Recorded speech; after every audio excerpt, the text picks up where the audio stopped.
So next question, it is given that a number is mistakenly divided by 4 instead of multiplying by 4. What is the percentage change in the result due to the mistake?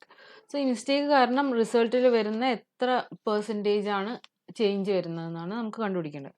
So ഒരു number 4 കൊണ്ട് divide okay multiply ചെയ്യുന്നതിനേക്കാളും പകരം നമ്മൾ ചെയ്തത് ഡിവിഷനാണ്.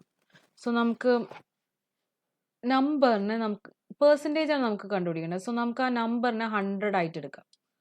Okay, നമ്മൾ 100 ആണ് percentage number എങ്കിൽ നമ്മൾ വരുത്തിയ മിസ്റ്റേക്ക് എന്താ? ദ മിസ്റ്റേക്ക് ഈസ് ദാറ്റ് നമ്മൾ 100നെ ഡിവൈഡ് ചെയ്തു. ഡിവൈഡ് ബൈ 4 നമുക്ക് എന്താ കിട്ടുന്നത്? 25.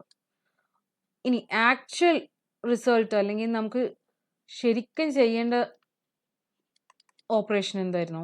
മൾട്ടിപ്ലിക്കേഷൻ. സോ 100 ഇൻറ്റു 4 വരുമ്പോൾ നമുക്ക് ആൻസർ കിട്ടുന്നത് 400 ആണ്.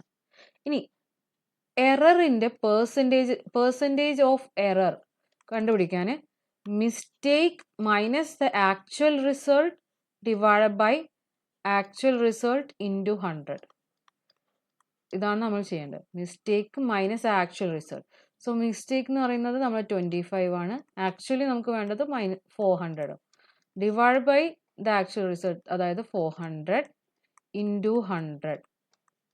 ഓക്കെ, സീറോസ് ക്യാൻസൽ ചെയ്യാം. Now 25 minus 400. 25 minus 400, it is 375. Now 375 divided by 4.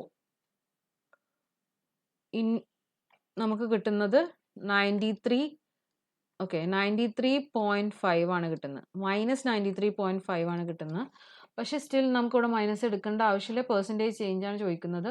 So നമുക്കിതിൽ പ്ലസ് 93.5നോട് ചേർന്നിട്ട് വരുന്ന നമ്പർ, അതായത് option number D is our answer.